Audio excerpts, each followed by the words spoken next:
Greetings, sir and sirettes, and welcome back to Minecraft with me, Elathrix, and of course, welcome to a new member of the family. Today we're going to be building our swamp village, or at least we're going to be populating the swamp with some willing villagers. There we go. I've already done this with one other villager, and this will be our second, and as far as I know, there is actually a way to allow them to create more villagers for the future, as I want an entire swamp filled with little buildings and loads of happy villagers all going about their day-to-day business. Now, the reason we're doing this is twofold. First of all, I really want the swamp to look a little bit more alive. At the moment, it's simply the manor, and that's pretty much that. And nothing really on the horizon, and honestly, no real life. Other than enemies in the night, there's nothing really there. Even the wildlife has slowly faded away, either being devoured or just walking away by itself. Now, the second and more practical reason for us wanting villagers is because of their specific jobs, and most importantly, the librarian. The librarian can give you all sorts of rare books, one of which is infinity. That's why now I have this bow, power 2, and infinity, which means I never ever run out of arrows, which is absolutely lovely. But what I really want is mending. There we are. I don't know if there's a better way of transporting villagers, but this is definitely the funniest. Because, you know, land boats.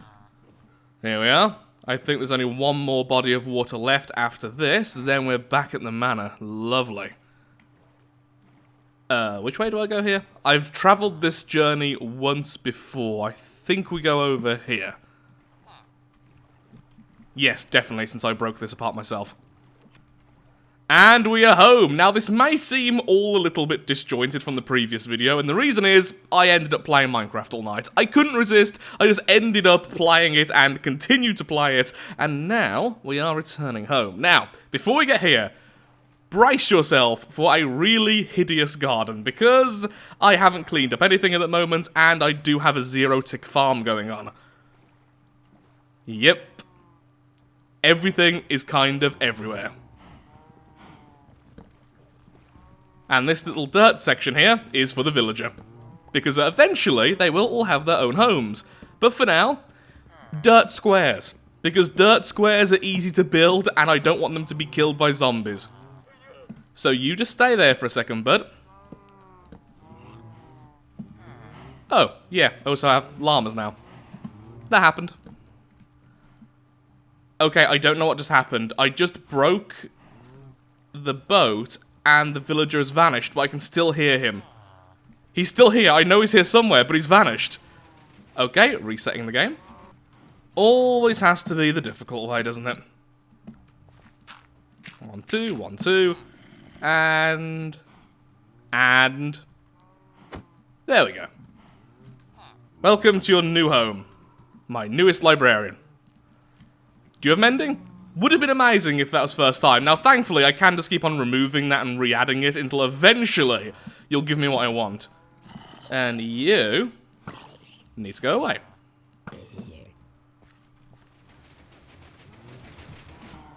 So, what I've decided with the zero-tick farms is I'm going to have one for sugarcane, but then for nothing else. I want a huge bamboo farm, I want a huge kelp farm, and I want that to be in a more traditional way.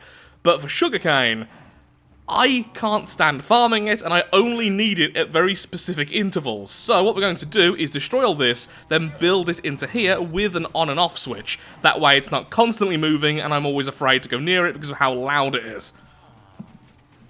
I'll sort you out later. For now, let's sort out the zero-tick farm. Now, the reason why I even have the zero-tick farm is as follows. Sugarcane equals paper. Paper can be turned into emeralds. And that's why I'm keeping this fellow around. Now, he has some really random things. We have Aqua Affinity, Silk Touch, I've already purchased one of these, and Efficiency 3. Then we have lanterns, glass, emeralds again, compasses. Yeah, it's all kind of over the place. And I got the Infinity enchantment from a different one of these fellows before I then broke that because I'm a dum-dum. But thankfully, I did at least get one of the books, so Infinity Bow is Infinity Bow. Now, back to destroying all of this. Now, one thing I find really interesting is that the villagers will only lose their jobs at certain times of day. I actually ended up looking that up because I was really confused as why sometimes they just kind of stuck in their jobs for a certain amount of time, but eventually he will give up and turn back into a normal villager, and then we can try again to see if we can get mending. So, that's all taken down. Let's get all the items and store the rest. How do I want this set up? So what I would like is on the outside to have the on-off switch and then just a chest for us to collect. I don't think I need to see all the mechanical elements of this thing because it's just not pretty. Okay, the basics are there. Turn on, turn off, turn on, turn off. Lovely. So now we just need to set up an observer, set up and actually plant the sugarcane and then just route it all the way around. That's absolutely fine. Honestly, would have been best if this was down there instead, but I'm going to be awkward. Or if I just rotated it 90 degrees. Yeah, that would be way easier. I'm going to rebuild this now. Nope. Try to. Nope, I feel like I'm going to be here for a while. And there we have it. Mending. Okay, you get to keep that. Now, the reason why I want mending, honestly, is because I also want to build an AFK fish farm. And I managed to lose my mending fishing rod because, well, I wasn't watching its durability and I broke it. Yep, I actually managed to break a mending fishing rod fishing. But thankfully, I have no footage of that, therefore it's not quite as dumb because you have no visuals to accompany it. But just use your imagination and it is actually that dumb. Okay, ignoring the sugarcane down there, since that was from when I was first building it, this thing seems to be working perfectly. Lovely. Then we jump down here, we turn it off. Excellent. And then if anything breaks, I still have access nice and easily. And we have stacks and stacks of sugarcane already, since I have rebuilt this twice. And I still think I can make it way more compact, so I will try and rebuild it again in the future, so that we're taking up less space. But for now, it's still quite a small farm, producing a lot of stuff. So let's grab all of that sugarcane. In fact, let's turn it back on, grab all the sugarcane, and see how many emeralds we can get. Hello there, I heard you like paper.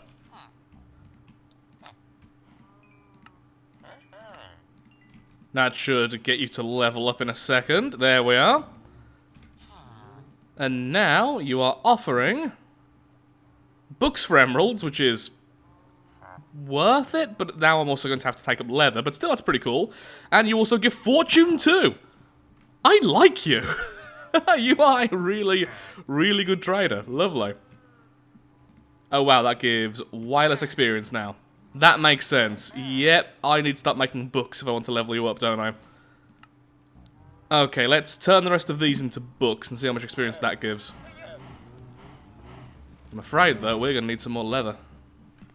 Still got a fair few cows, and now we have 30 books. So, yeah, much more experience. Lovely. Almost there. Just need a little bit more leather. Sorry, cows. While I'm standing here looking at the Swamp Manor in its current rather disheveled state, let's talk about the future. What is the major plan then for this area? Honestly, I think I would like it to be almost in districts. So right now we have the main building and the dock.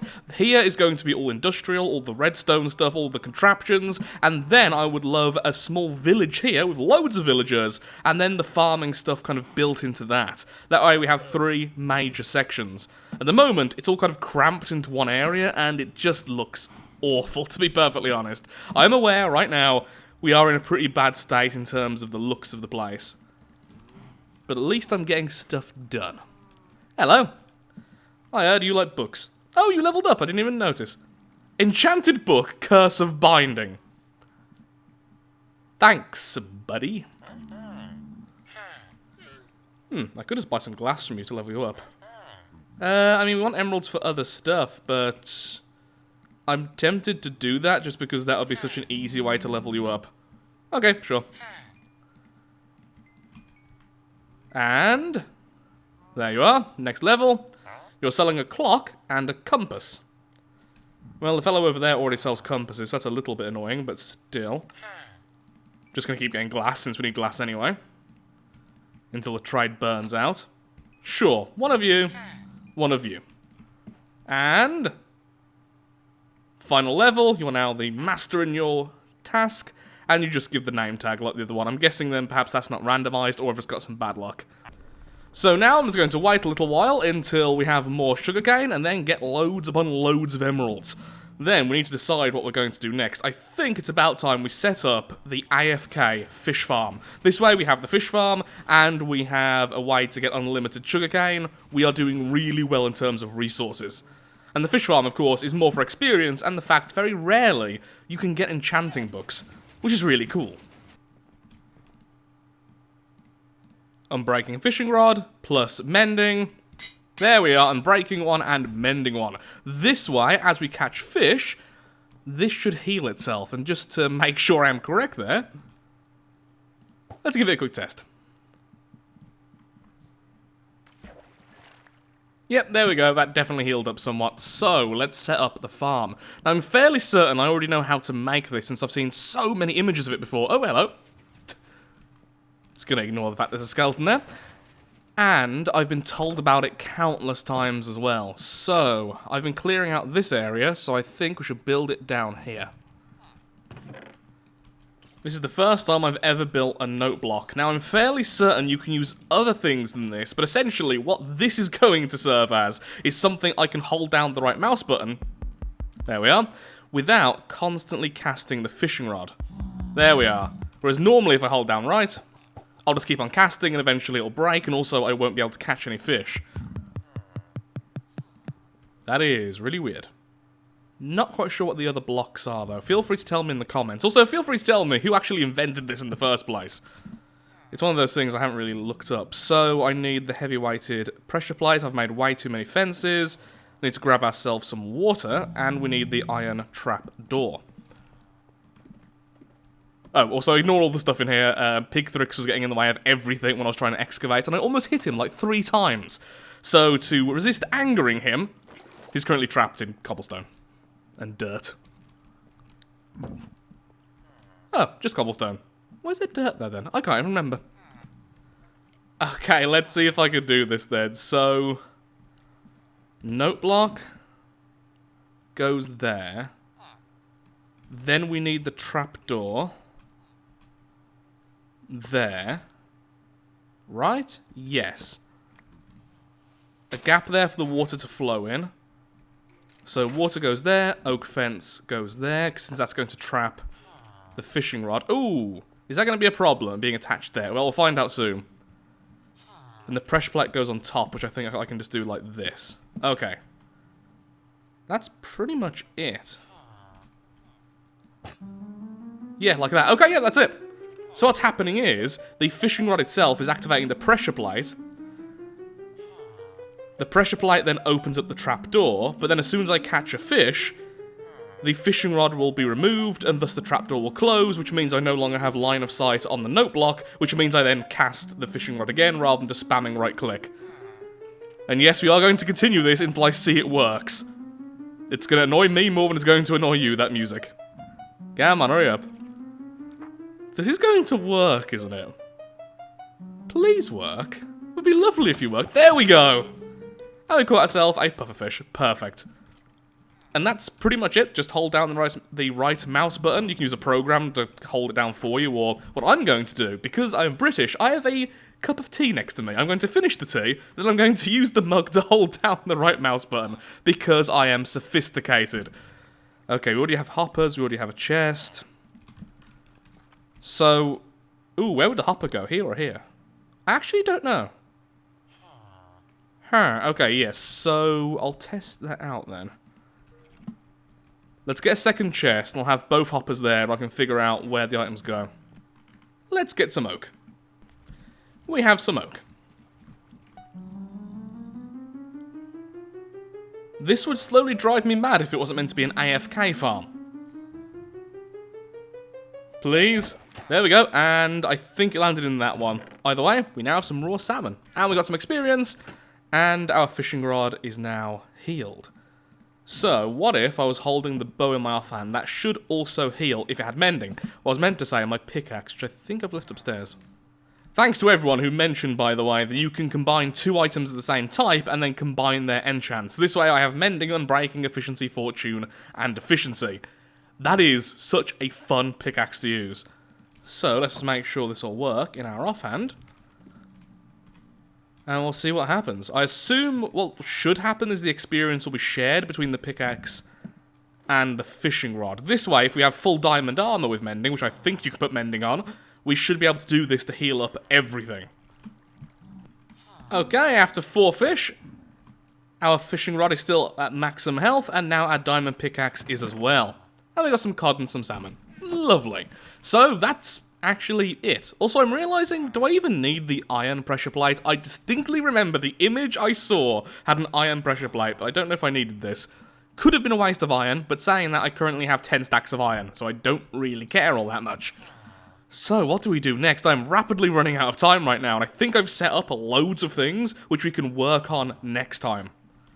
I love this, though. What I need to do is to spend a few hours here and see what drops, so I think next time I will also include a time-lapse of an hour or two of just fishing, just to see what we get. Because also, I haven't made a time-lapse in ages. My speech agrees. It just went away for a second there. After using the fortune pickaxe off camera, I think I've now got enough diamonds for a full diamond set, which would be absolutely lovely. And there we go. Cover me with diamonds, indeed.